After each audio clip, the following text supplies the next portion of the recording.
Esta sería la última parte de la unidad 1 que vamos a estudiar. El viernes en la prueba, esto va a la semana. Bueno, habíamos visto que las ciencias se distinguían siguiendo dos criterios diferentes. En realidad se los mencioné esto. El primer criterio era las ciencias de acuerdo, digamos, según el tipo de causalidad que se estudia. Entonces habíamos distinguido entre teología, filosofía y ciencias particulares. Y después nos queda esta segunda clasificación, que es las ciencias según la finalidad que persigue el saber. Es decir, con qué fin, cuál es el fin de la disciplina, de la ciencia que uno estudia, del saber al que uno se dedica. Es importante acá distinguir entre el fin o la finalidad que persigue el saber con la finalidad que persigue el científico, el que sabe. Digamos, es importante porque es diferente, no es lo mismo el fin que puede perseguir una persona para estudiar algo que aquello que estudia. Es decir, digamos, yo puedo estudiar derecho porque quiero ir a trabajar al estudio de mi viejo, y esa es mi finalidad, y el derecho digamos, la finalidad del derecho es impartir justicia o poner justicia en el mundo, ¿no? Entonces son dos finalidades diferentes.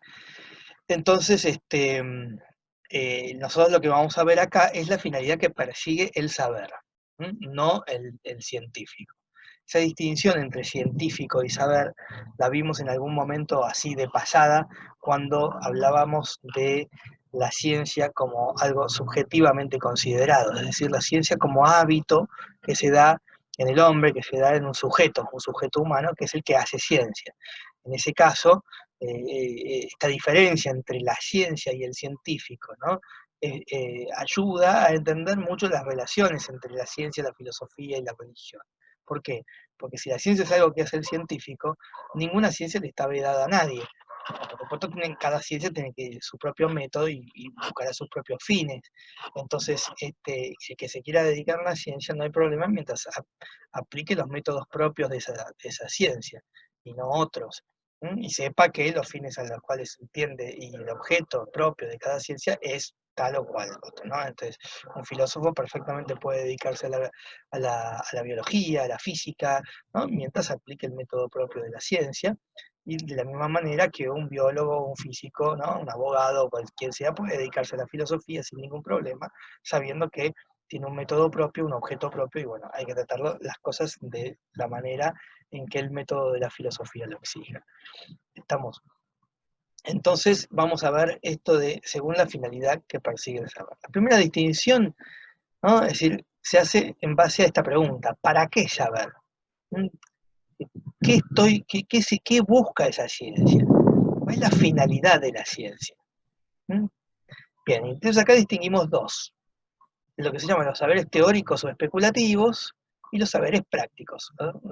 En pocas palabras, los saberes teóricos y los saberes prácticos, ¿no? Los saberes teóricos son aquellos cuya finalidad es simplemente el saber, es decir, es el saber por el saber mismo. Un saber, digamos, las ciencias que se estudian y que están la ciencia en estado puro, es decir, independientemente de su aplicación en la vida cotidiana y en la vida cotidiana y sobre la realidad. La ciencia independientemente de su aplicación, la ciencia en estado puro, ¿sí? Entonces, por ejemplo, la economía es una ciencia, estudiar, ¿no?, cómo son los no sé, procesos económicos, de distribución de la riqueza, bueno, es una cosa. Distinto es que yo lo quiera aplicar después en una empresa, en el Estado, ya es distinto. Por supuesto, uno buscará un economista, pero bueno, hay otras disciplinas que engloban no solamente la economía, sino un montón de otras cosas que tienen que ver con esta aplicación que uno hace de la economía en la realidad. O la física es una ciencia pura. Si estudiar la física, los movimientos, los cuerpos, cómo se comportan los movimientos y los cuerpos y las fuerzas en la naturaleza, ¿no?, uno lo puede estudiar. Después uno podría perfectamente usar la física para construir un edificio, ¿no? pero para esa ciencia se llama ingeniería, arquitectura, o como quieran llamar, o cualquiera que sea, ¿no? Es decir, esa ciencia es otra ciencia, una ciencia práctica. En cambio, la física es una ciencia teórica. La biología es una ciencia teórica. Uno puede estudiar anatomía, por ejemplo. La anatomía es una ciencia teórica. Ahora, si yo la anatomía la uso para curar a una persona o para curar a un animal, bueno, entonces voy a estar usando de otra ciencia, se llama medicina, ¿sí? Y a la cual la anatomía le brinda su saber teórico para que el médico sepa qué hacer. Entonces, fíjense, saber por saber, y el saber práctico es el saber hacer, ¿no? El saber para lograr un fin concreto, un saber que tiene una finalidad concreta y de acción, que mueve a la acción.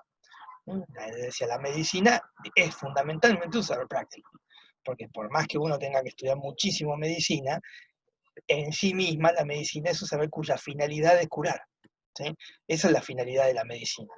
Es decir, de nuevo, en la medicina confluyen un montón de ciencias que son ciencias en estado puro, decía la anatomía, la fisiología, la citología, en fin, ¿no? Hay un montón de partes de la biología que son propias de la medicina. Pero lo mismo, el derecho y la abogacía. El derecho es una ciencia pura, estudiar la ley, ¿sí? Estudiar lo justo, estudiar qué es la justicia. Bueno, que la justicia es una noción filosófica, pero qué es la ley, ¿no? Cómo se organiza, cómo surge una ley, bueno, eso es el derecho. Ahora, cuando yo lo quiero aplicar, ahí tenemos la ciencia de la abogacía, que es una ciencia práctica, que tiene como, digamos, como madre, por decirlo así, al derecho. ¿Estamos? Y así con otras. Entonces, se ponen a pensar, fundamentalmente la pregunta que hay que hacerse es, bueno, saber para qué, ¿no? Es decir, la física, ¿para qué saber? Por saber. Ahora, la ingeniería y saber para construir, ¿sí? La biología y saber por saber, ¿no? Y la veterinaria y saber para curar, ¿no? Y así con otras. Estamos, entonces, ciencias teóricas y especulativas. Acá sale una división en donde dividimos los saberes prácticos, no los saberes especulativos, ¿no? Y fíjense cómo dice acá. ¿A quién busca perfeccionar la acción dirigida por el saber? Y esta explicación es un poco compleja, pero vamos a ver si la podemos hacer, ¿no? Veamos la siguiente diapositiva. Para explicar esto, empecemos por acá, ¿no? Es decir, decimos el obrar humano, ¿no? Pongo acá una serie de figuras en donde vemos, ¿no? Personitas haciendo cosas.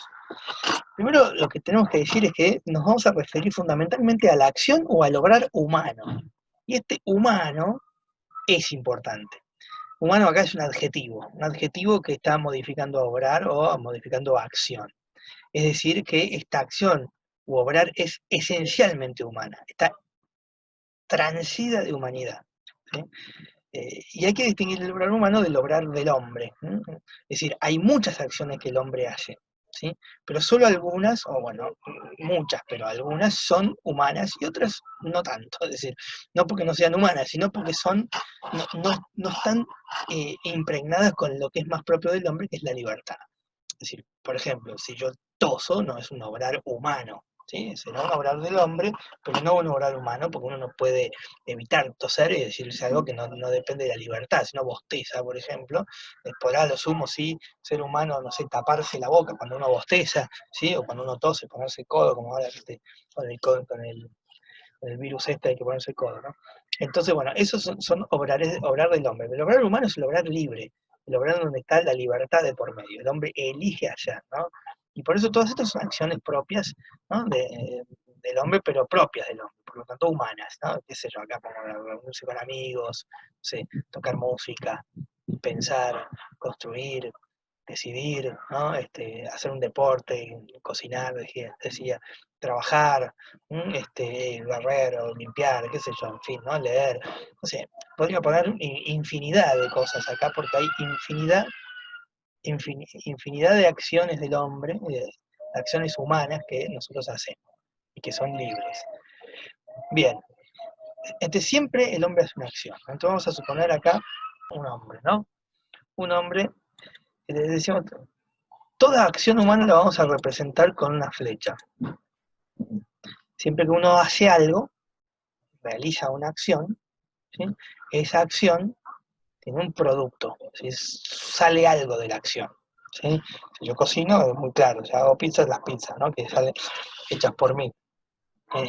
Si yo, no sé, decido, bueno, la decisión que yo tome va a ser de mis pensamientos, bueno, mis ideas que salen, ¿no? Cuando yo toco música, en fin, ¿no? Es decir, siempre hay un producto de esa acción, ¿no? Es decir, la acción tiene como consecuencia algo hecho, ¿sí? Algo hecho.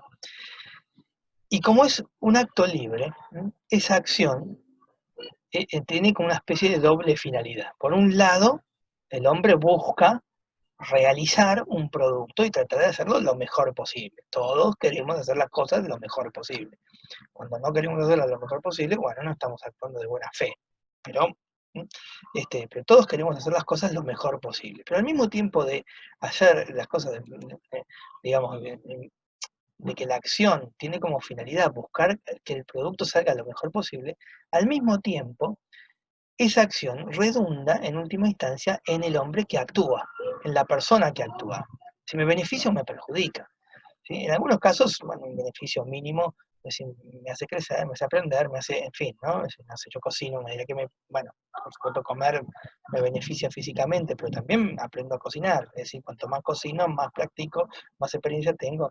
Es decir, todo lo que yo hago en última instancia redunda también en mí. Todo lo que cada hombre hace redunda en última instancia en sí mismo, ¿sí? Sea para bien o para mal. Si lo hace mal, probablemente redunde para mal, y si lo hace bien, redunde para bien, ¿no? Si lo hace crecer o no. Si lo hace crecer es bueno, si no lo hace crecer, no es bueno. ¿Estamos? Y entonces, cuando uno analiza la acción, puede analizarla en esos dos sentidos. En tanto y en cuanto lo que busque es la perfección del producto hecho por la acción, o en tanto y en cuanto lo que busque es la perfección del producto, del hombre que hace, del hombre que actúa. ¿Estamos?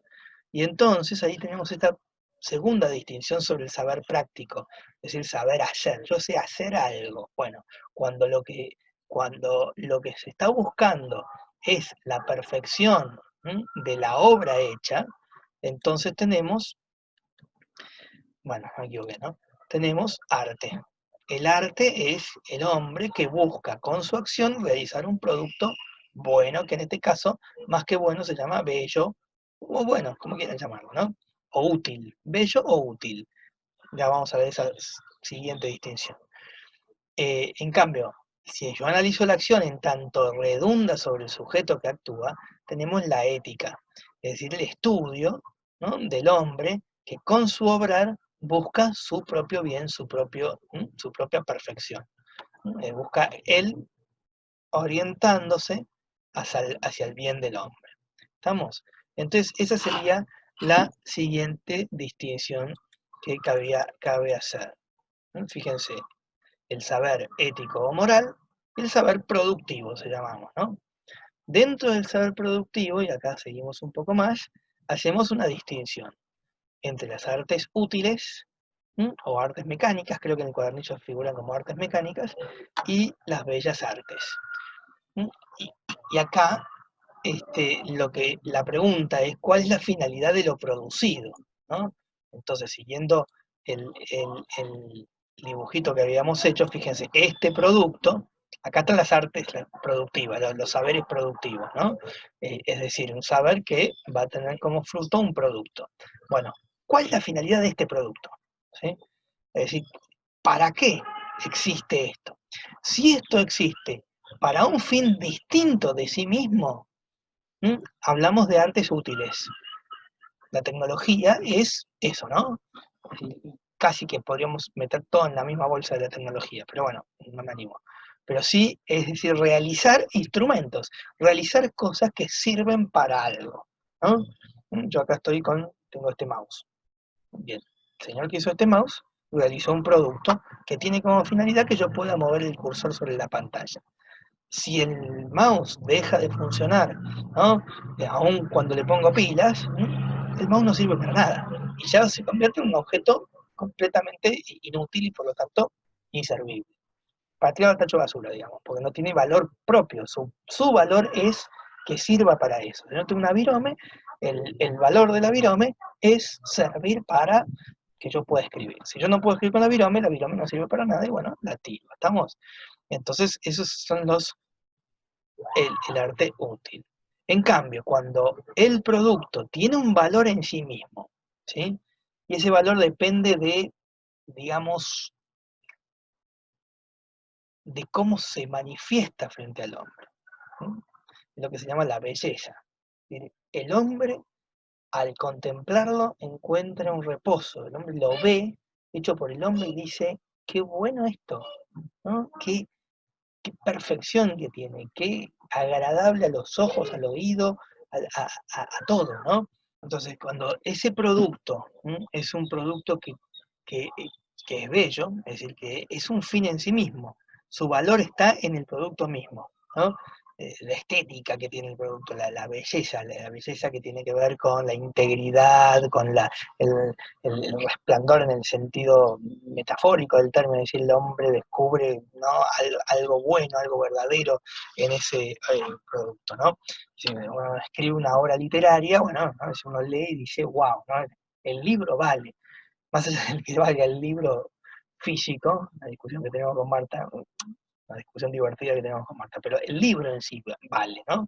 Es decir, uno lo lee y realmente encuentra gozo en él, ¿no? No sé, una obra de arquitectura, qué sé yo, la Catedral de Notre Dame en París, ¿no? Uno la ve y dice, wow, ¿no? Está bien, uno dirá, pero sirve para dar misa, sí, ya sé que sirve para dar misa, pero y mucho más que eso, ¿no? Una casa bien hecha, sirve para vivir y para que cuando llueva no me moje. Bueno, es mucho más que eso, porque tiene un valor que trasciende incluso su utilidad. La arquitectura es una ciencia interesante, porque por un lado hace cosas útiles, pero al mismo tiempo busca una cierta belleza, o sea, que trascienda lo útil, ¿no? Y así con muchas cosas, es decir, hay un valor, es decir, el producto mismo tiene valor por sí mismo. ¿Estamos? En la siguiente diapositiva ayudará a entender esta distinción. Entonces, fíjense. Fíjense, acá tenemos, ¿no? Bellas artes y artes útiles. Bueno, entonces tenemos acá dos ejemplos. Este cuadro, que es un cuadro de Van Gogh, si no me equivoco, que se llama Noche Estrellada o algo así, ¿no? Bueno, es una obra de arte, ¿no? Es decir, el cuadro en sí mismo tiene un valor propio. ¿No? No solamente el hecho de haber sido no fruto de la mano de Van Gogh, porque de hecho eso en algún momento no significaba nada, porque Van Gogh se murió de hambre en su momento, sino que tiene una estética propia de la época, en fin, ¿no? Y además es increíble cómo trabaja los colores, el pincel, etcétera, etcétera, ¿no? Entonces, bueno, ahí tenemos una obra de arte, algo bien hecho y que tiene valor por sí mismo, ¿no? En cambio acá tenemos, encontré justo este esta fotito, dice el automóvil, un artículo para la vida del hombre, ¿no? Es decir, el auto es un instrumento, una cosa que nos sirve para trasladarnos de un lugar a otro lo más rápido posible, ¿no? Es decir, en fin, nada, es un auto, ¿no? Y el auto sirve para algo. Entonces, la finalidad del auto es trasladarnos. La finalidad del cuadro es el cuadro. ¿Estamos? Entonces, esa sería la distinción del arte productivo, ¿sí? Del arte del saber productivo, ¿no? Entre lo que son las bellas artes y las artes útiles o las artes serviles o las artes mecánicas, ¿no? El saber es mecánico. Bueno, así todo, y como último, para seguir cerrando el tema, esto hay que saber que la distinción, si bien uno la puede hacer y está bueno que la hagamos, en la vida humana estas cosas siempre se han todas juntas, es muy difícil que uno diga, bueno, acá, ¿no? Es decir, sacar un bisturí y empezar a decir, esta parte es arte, esta parte es arte útil, esto, especialmente en algunas figuras, fíjense, ¿no? Se me ocurrió esto.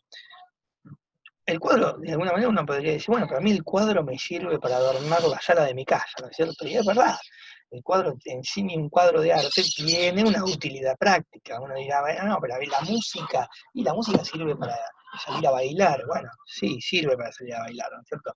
O sirve para que acompañarme cuando estoy cocinando, cuando estoy en el auto, cuando estoy... Claro que sí, sirve para eso, ¿no es cierto? Ahora la pregunta es, en sí mismo, el valor que tiene la música, ¿es ese? O, es, o tiene un valor en sí mismo. Y eso es lo que distingue una obra de arte, ¿no? La obra de arte es una cosa que tiene un valor independientemente del uso que uno le dé a eso. Tiene un valor en sí mismo. ¿Mm? Existen los museos que cuidan. Este cuadro, por supuesto, no es un cuadro, no es un original. Un original de Van Gogh sale fortuna, y no hay más que adornando la sala de una casa, están en un museo, ¿no? Porque hay que cuidarlos, los originales. Estos son copias, pero no importa si son copias o no son copias, en algún momento puede ser que hayan estado adornando alguna sala. Lo que digo es que no es lo mismo la finalidad que uno le puede dar a la obra que la finalidad que tiene la obra en sí misma, la obra de arte en sí misma, ¿no?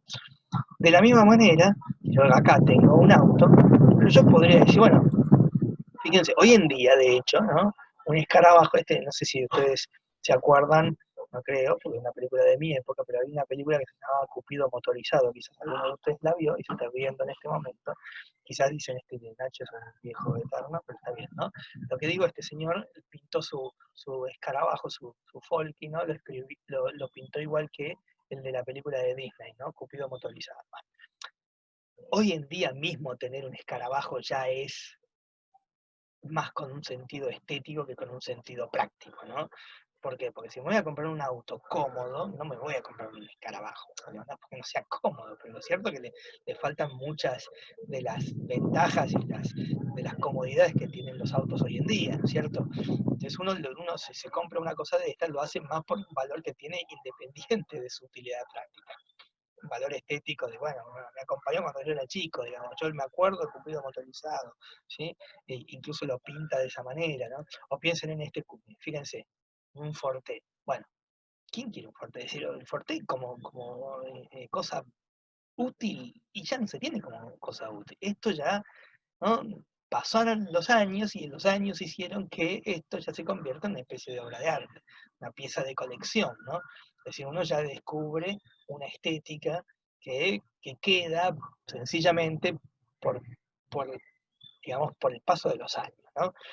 Y eso muestra que la estética, es decir, los valores artísticos, ¿no? De las bellas artes y los valores útiles muchas veces en los objetos están entremezclados. El hombre no deja de, no puede evitar dejar su huella, ¿no? Y cierta estética ayer. Los autos feos no prosperan, porque la gente no quiere autos feos, los autos tienen que tener cierta estética, y este auto es un auto viejo, pero es un auto lindo, ¿no? Y hoy ya tiene el valor que tiene, no es por su utilidad, sino por la estética que se conserva, bueno, porque además hay pocos, ¿no? También es una característica común que las obras de arte sean escasas, ¿no? Respecto de las obras útiles que uno suele hacer en producción masiva, aunque en su momento el Forte se hacía también en una línea de productos, pero se entiende la idea. Entonces la idea es que a mí me interesa más que nada que ustedes entiendan bien la distinción, ¿no? Es decir, el arte es un producto que tiene una finalidad, digamos, un valor propio, ¿no? Que es la belleza, y los productos del arte, de las artes útiles, de las artes serviles, son objetos que tienen una finalidad distinta de sí mismos, ¿no? Aunque en la vida del hombre esas finalidades pueden estar, incluso en los productos hechos por el hombre, pueden estar entremezcladas, ¿no? Y entreligadas una respecto de la otra. Bueno, con esto terminamos la primera unidad, así que les tomo el viernes que viene y vamos a empezar la segunda unidad. Digamos, en la semana les voy a empezar a mandar las, digamos, las clases de la segunda unidad. Por favor, no dejen de ver estas clases. Yo no les estoy pidiendo trabajo durante la semana, les voy a pedir muy poco de cosas que tengan que hacer, salvo esto, que es como si asistieran a clase. Entonces les pido, por favor, ¿no? Les dejo esta propaganda, ¿no? Por favor, sí, es sentarse, en algunos casos son 20 minutos, en algunos casos media hora, sentarse media hora y escuchar y ver y seguir la clase como yo se las doy con estos videitos. Les mando un abrazo, los extraño mucho, y espero que esto termine de una vez por todas y nos podemos encontrar en vivo y en directo, que es mucho más divertido y mucho mejor. Chao.